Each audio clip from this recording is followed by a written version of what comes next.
Futurists imagined a world where homes didn't just contain smart devices, but they were living, breathing entities themselves that anticipated your every move. So how close are we to this vision? And just how much smarter do we want our homes to become? I'm Marques Brownlee, and I review dope new tech. But on this show, I'm rewinding the clock to look at the tech of the past that we thought would be our future. This is Retro Tech Smart Homes. Hey, what's up? I'm KBHD here, and the tech we're talking about today is smart home technology. So I clearly have no idea what I'm about to unbox, but it comes from 1992. Let's see. What we have here. The Smart Clapper. Clap it on, clap it off. Oh, it's a smart outlet that just listens to clapping, which probably seemed pretty futuristic. There's no software, there's no programming, there's no apps. You plug in this adapter, which is huge, by the way, into the wall, insert appliance plugs into clap receptacles. I don't actually know where the idea of the whole clap to turn the light off thing came from. This is the original of that idea. Well, that makes this like iconic, doesn't it? I should probably try it. So now,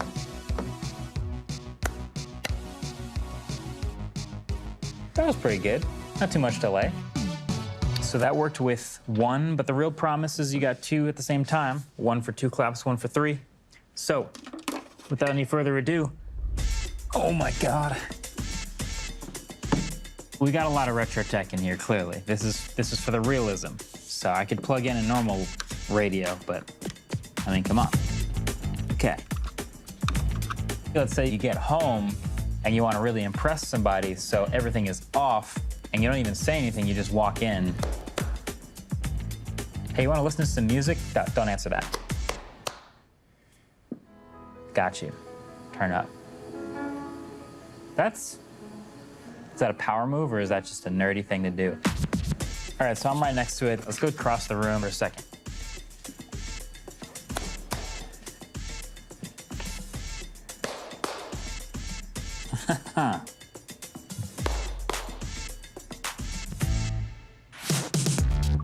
Okay, well, this is just a small slice of the whole smart home experience that's evolved from these days. So I guess the question is, how much have we done since then, and how far do we still have to go?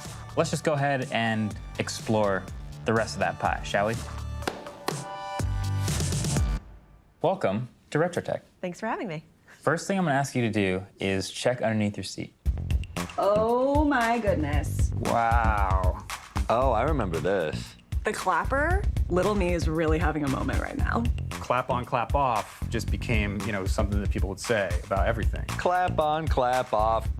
This was the beginning of our lazy culture. Does it still look like technology? No, but this was technology back in the day for sure. I guess the obvious first question is, was there like a beginning of smart home tech? Back in the 50s and the 60s, the middle class went into the suburbs, and it was all about time-saving devices that were very easy and simple to use. The vacuum cleaner does a better cleaning job on her rugs and furniture than she could do by hand. So now there's a washing machine that will do all the laundry, and you have a dishwasher that'll take care of the dishes.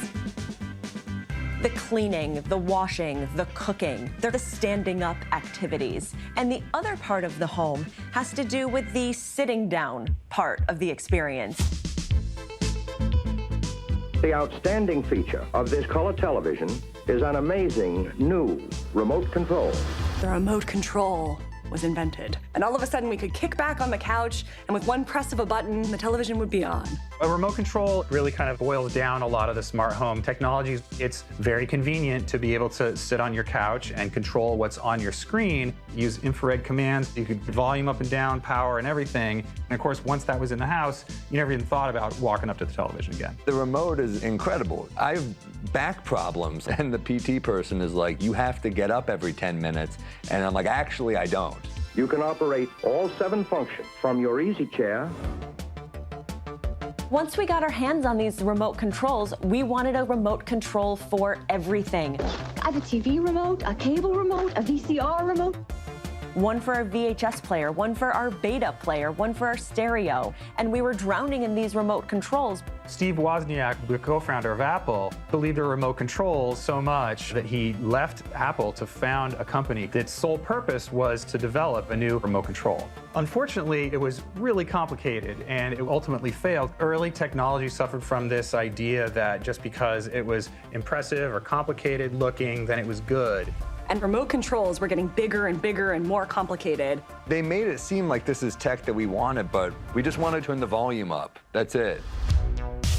Okay, so for a minute there, remotes got pretty complicated before they got simple again. So today, I'm joined by comedian Dulce Sloan, and we're going to test out some of these early remotes. This is Dope or Nope. All right, so we're talking remote controls. Remote control. So there's a TV here. Cute. It looks like a space helmet. All right, first thing we got here, it's about 20 years old. Okay. Invoca, the world's most advanced remote control. Voice activated. Oh, looks like Alexa didn't start the game. They're making some big claims here, using technology so advanced that it has been used in interplanetary space probes. That was a lie in the 90s. This went to space. So it says, first you have to train it to your voice. Okay. All right, step one. Be sure the room is quiet. Shut up! We're doing technology. All right. Step two, press and release the train button, and it's gonna apparently say a word. Okay. Say a word. Hello. Press a button. Okay. Button accepted. Press another button. Another button. Wake up. Button accepted. Press another button.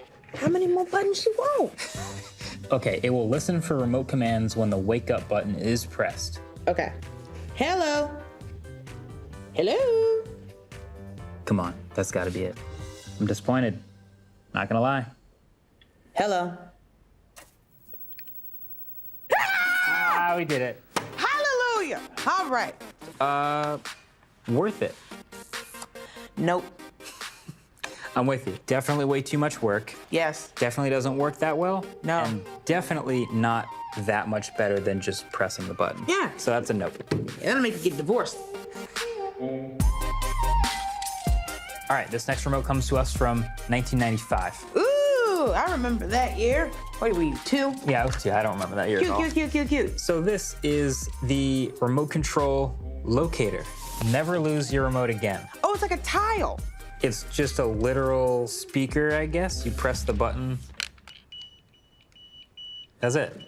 You locate it with the beeping. The #1 customer for this is someone who loses remotes all the time. And the solution is another remote. We have a remote. Oh, and look, there's no back to it. Classic. Now I believe this is in someone's home. So, Okay. So it's attached. So Okay. we should just lose the remote. Yes. Okay.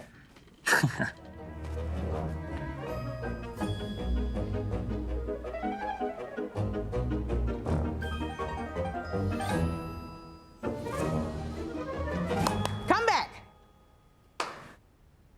Yeah. You'd be very easy to hypnotize. So now, I have this game I want to record tonight, but I don't know where the remote is. If only we had something to help us locate our remote. I'm like living in an infomercial. I'm gonna press the button and see what happens.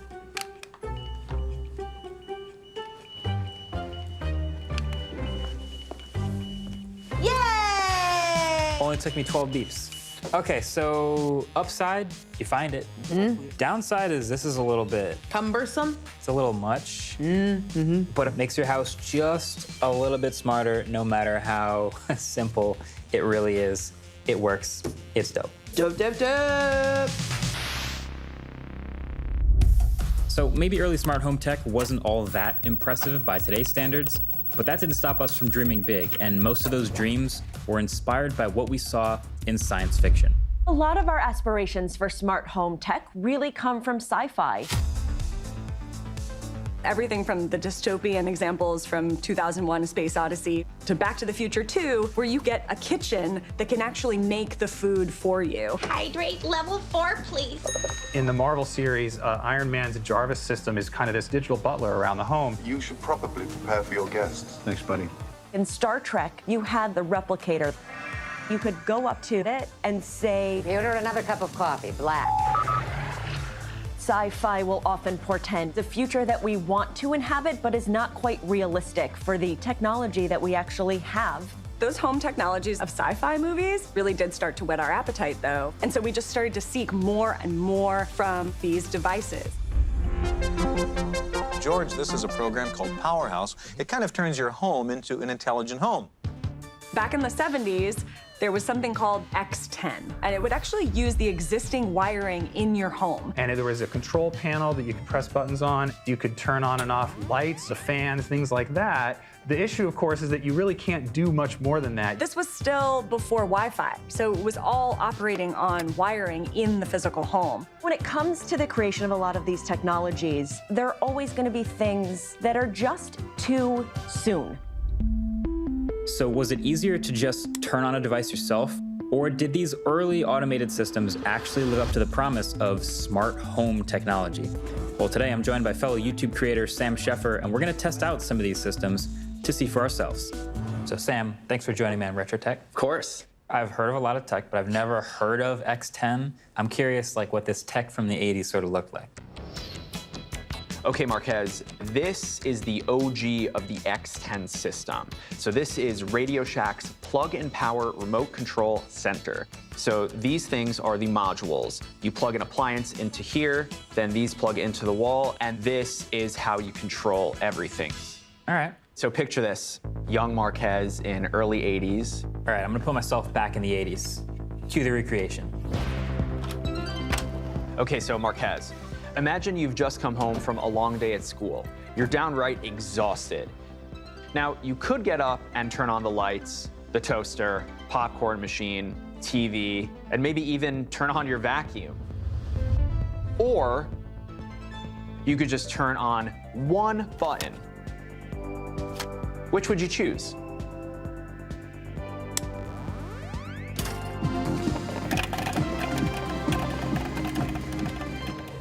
Now that was good. That was good. That was powerful. It feels impressive in a way in the tech world of the 80s to do one thing and have several things happen. Okay, so what's next?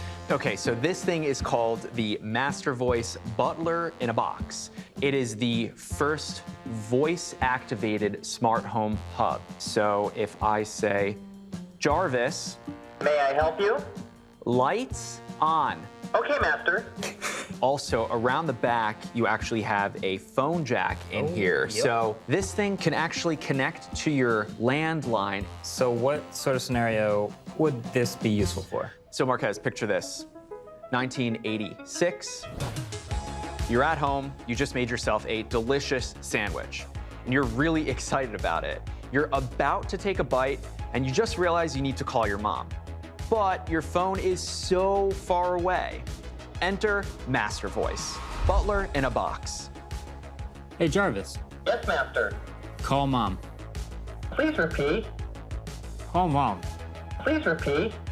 Call Mom. Did you call? Call. Please repeat. Call. Please repeat. Call. May I help you? Call Mom. Okay, Master. Hey, Mom. That wasn't great.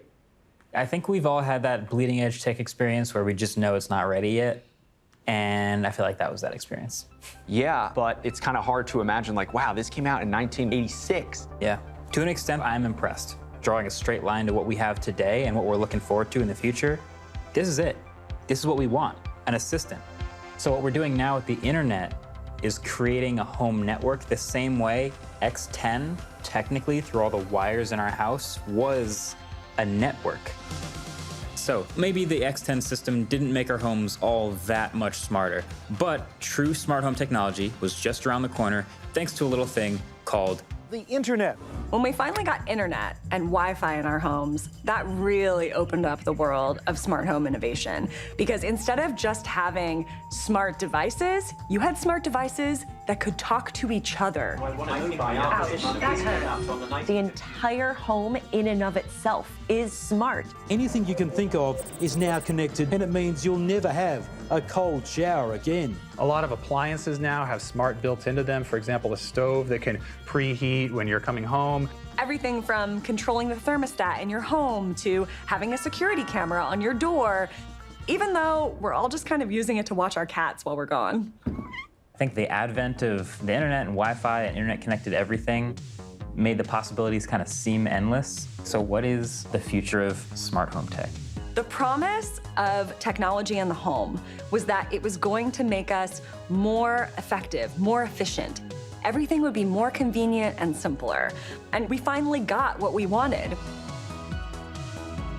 But there's a whole world of opportunity for us to think about the smart home as something that helps us and the Earth. Fortunately, my house can rise above the air pollution. I mean, the reason the Jetsons live in these sky pods is because of the smog layer. So how can we use that technology to actually make the Earth better too? This is something that really, really matters. We want homes that don't contribute to an environmental footprint. The energy and the streamlining of that is going to be one of the biggest design factors, I think, in the future. The evolution of smart homes has put technology we only dreamed of right at our fingertips. But how can we make our homes not only smart, but also energy efficient? To find out, I'm joined by none other than environmentalist and philanthropist Bill Gates. All right, Bill, thank you for joining me on RetroTech. Glad to be here. So you wrote a book about 25 odd years ago called The Road Ahead, in which you made a bunch of impressively accurate predictions about our future. I'm curious how your vision of smart homes over the years, over the last 30 years or so, has changed, and specifically how climate change has wrapped more and more into that picture. A lot of what we talked about in those early days was various home automation type things. As Robin enters, she just touches Welcome Home on the nearest wall panel, so the house is set just the way she likes it. You know, the temperature would automatically adjust. The lights, would turn off when they weren't needed. And part of that was optimizing energy usage, that, you wouldn't have lights on or be heating or cooling spaces unless it was absolutely necessary. You want the digital ability to control those things and to understand where you're using electricity. That still hasn't happened. The home control is still to be rolled out as something that's simple and cheap. Do you think that sort of stuff is something we should be shooting towards more, like specifically helping ourselves and the environment at the same time? Yeah, for most houses, the big use of electricity is the heating and cooling. Right now, that meter, which most people don't go out and look at, it doesn't do a what if. What if I insulated the attic? What if, I turned down from 72 degrees to 70 degrees? If you bring that into the digital realm on your PC or phone, then you can attribute the different loads to different activities, and with a good UI, set the policy so that you're doing your part as somebody who cares about climate change. How do we get to a future where it's not just a couple of smart homes sprinkled in our neighborhoods that are high efficiency, but whole smart cities, smart states that are hyper efficient and energy positive? Well, often this gets pioneered by when you have a new development. In America, houses are big, and that's a lot of energy. And we want to move that from natural gas, which has carbon emissions, to electricity. And there's a thing called a heat pump that's actually fairly cheap. In fact, amazingly, some houses can switch and buy this heat pump and replace their natural gas and actually end up saving money. Obviously, if you have the intelligence on all the different houses, controlling when you're using electricity, like, hey, turn all the lights off, or I'm going on vacation for 2 weeks, do the right thing. It has to be smart. We don't have that yet. So I think you will see new developments where they're trying to market themselves as, city of the future type thing, because we need pioneers to, see how this can all come together. So as far as visions for the future, we might be closer to a smart home than anything else we've talked about. The real challenge is going to be getting people to adopt this future, more than just a few. I think the sweet spot is somewhere in between the clapper and its simplicity and ease of use and convenience, and the Nests and smart windows of the world. But then once we're there, we can move forward into this sci-fi smart home future we've been waiting for. Either way, that's been it. Thanks for watching. Catch you guys in the next one. Peace.